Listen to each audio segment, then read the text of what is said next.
I worked double shifts at the diner, washing dishes until my hands cracked from the hot water and bussing tables until my feet ached so badly I could barely stand when I got home. Every dollar I tucked away went into an envelope hidden in my dresser drawer. My little boy, Tyler, had been talking for months about a shiny red bike he saw at the store window near school. His eyes lit up every time we passed by it. "One day, Mom," he'd whisper, almost afraid to hope. I'd smile and squeeze his hand, promising him silently that I'd make it happen. I counted and recounted the money night after night, whispering to myself that it was enough, that Tyler would finally have something new, something just for him. He'd never had that before. Everything he owned was either donated, secondhand, or handed down. But this bike, this would be his. Please subscribe to our channel and tell us in comments from where are you watching this video. The morning of his birthday, I got up before dawn, slipped the envelope into my jacket, and walked down to the store. The owner, a kind older man, smiled when I pointed at the red bike. "This one's been waiting for him," he said as I paid. I wheeled it out of the shop, the metal glinting in the early sunlight, and I swear my chest tightened with pride. Tyler's face would light up like fireworks when he saw it. But when I got home, the driveway was empty. No bike, no box. Nothing. My stomach twisted. I rushed inside, calling for Tyler. He was sitting on the floor, small shoulders slumped, his little hands holding the ribbon I had tied around the handlebars. His eyes were red, but he wasn't crying. He looked hollow. "Grandma and Grandpa took it," he whispered. The words punched the air out of me. "What do you mean they took it?" Before he could answer, my parents' voices carried in from the backyard. I stormed out, and there it was, the bike, shiny and perfect, except it wasn't being wheeled toward Tyler. My nephew, Ethan, sat on it, his legs too short to reach the pedals yet, while my parents stood beaming beside him. "Doesn't he look perfect?" my mom cooed, clapping her hands. My father grinned wide. "Finally, a kid worthy of riding something decent. None of that trash for our real grandson." I froze. "That's Tyler's bike. I bought that for him, with my own money." My voice cracked, but I stood tall. My mother turned to me, her face sharp as glass. "Your kid won't miss what he never had. Ethan deserves it more. You should be grateful we're not letting your embarrassment of a son drag it through the mud." I felt Tyler's small hand slip into mine, trembling. He'd heard every word. My throat burned, rage rising with every heartbeat, but my father wasn't done. "You should focus on feeding that boy, not spoiling him with things he doesn't need. Ethan's father, your brother, works hard. That's why his son gets the rewards. You? You're barely scraping. Bye. Don't think you get to decide who deserves what under our roof." The words landed like fists. Tyler squeezed my hand tighter, but I saw the way his lips trembled. He looked up at me with eyes full of shame, as if he believed them. That broke me more than anything. I wanted to scream, to snatch the bike back, to tell Ethan to get off and return it. But my parents stood tall, their smugness like a wall I couldn't break through in that moment. Neighbors from the next yard had stopped to watch, whispering as Ethan tried to wobble forward on the bike, while my parents clapped proudly. Tyler lowered his head. "It's okay, Mom," he whispered. "I don't need it." His voice was so small, but the words shattered me. I bent down, holding his face in my hands, forcing him to look at me. "You deserve the world, baby. Don't you ever think otherwise." But behind my words, my mind was already spinning, burning, plotting. My parents thought they could humiliate me, that they could crush Tyler's joy to build up Ethan. They thought they could twist the knife and I'd just bow my head. Not this time, not with my son watching. That day, standing in the backyard as my parents paraded Ethan on the bike I bought with months of sweat and sacrifice, I swore something deep in me snapped. I wouldn't scream. I wouldn't beg. I would show them, slow, calculated, and unforgettable, that taking from me and my boy came with a price they'd never forget. For days after the bike was stolen from Tyler, the air in my chest felt like it was burning. My parents carried on as if nothing had happened, even bragging about how Ethan looked like a champion on his new bike. They told neighbors it was their gift to him. They never once mentioned me, the one who worked until my hands blistered, or Tyler, whose birthday passed with nothing but a broken heart. At dinner that week, my father's voice boomed as he passed food around the table. "See, that's what happens when you raise a boy right," he said, nodding at Ethan, who sat proudly with his parents. "He gets rewarded, not like some kids who bring shame with every step." His eyes flicked to Tyler and the boy froze, shrinking into his chair. My mother added sharply, "We had to make a decision. Why waste money on a child who doesn't shine? Better to invest in the future." She patted Ethan's head as though he were a crown prince. Tyler sat silently, stabbing at the food on his plate, his appetite gone. I felt my fists curl under the table. They were doing this on purpose, not just stealing the bike, but crushing Tyler's spirit, making him believe he was less. That was their power play. That night, Tyler climbed into my lap before bed. His small voice was tired. "Mom, maybe they're right. Maybe I don't deserve nice things. I'm not special like Ethan." My heart tore in half. I held him close, whispering fiercely, "You are more special than anyone in this house. And one day, they'll regret every word." But as I rocked him to sleep, I knew words weren't enough. Tyler didn't need promises. He needed proof. The next weekend, my parents decided to hold a family barbecue in the backyard. They invited neighbors, church friends, anyone who could admire their perfect grandson. And of course, the centerpiece wasn't the food. It was Ethan on that stolen bike. They'd even decorated it with balloons, calling it his early celebration.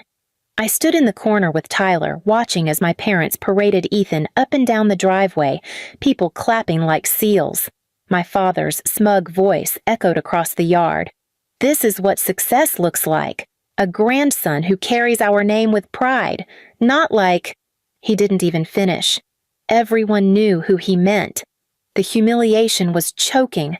Tyler leaned against me, whispering, "Mom, can we go home?" I kissed the top of his head and held him tighter. "Not yet, baby."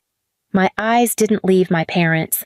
My rage wasn't boiling anymore. It was cold, sharp, and patient. I started watching closely, paying attention to every little thing my parents obsessed over. Their pride wasn't really Ethan. It wasn't even the bike. It was how the world saw them, respected, admired, envied. They craved reputation like oxygen. That was their weakness. When Ethan's father bragged about how the bike had only cost $1,200 but was worth every penny, I almost laughed out loud. They were flaunting it as if they had bought it, as if it was proof of their success. My parents ate it up, smiling smugly as the neighbors congratulated them for being so generous. That night, when everyone left, I stayed awake thinking. My revenge couldn't just be about stealing back the bike. That would be too simple, too predictable. My parents didn't care about objects. They cared about appearances. They cared about respect. If I wanted to destroy them, I had to take the one thing they built their entire lives around, their image of superiority. So I started small. I made sure word spread at work and among neighbors that I was juggling 2 jobs while caring for my son alone. I didn't complain. I just let people notice. I let them see Tyler's quiet strength, how polite he was, how hardworking I was. Slowly, whispers began forming. Why would her parents treat her like that? Why ignore such a good kid? Meanwhile, my parents bragged louder, acting as if they were raising Ethan themselves.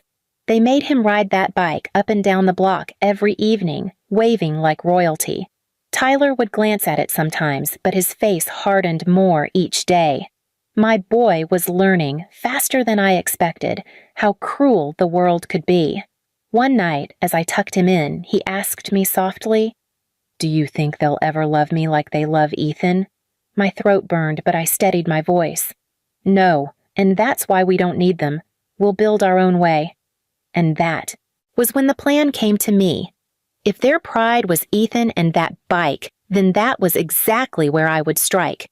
Not by breaking it, not by taking it, but by making the entire neighborhood see the truth they tried to bury.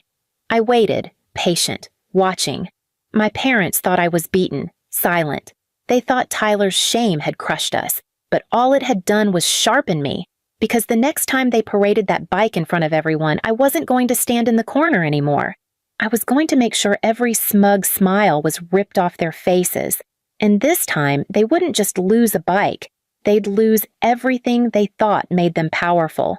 The next barbecue came sooner than I expected. My parents were beaming, bragging to anyone who would listen that they had the most perfect grandson on the block.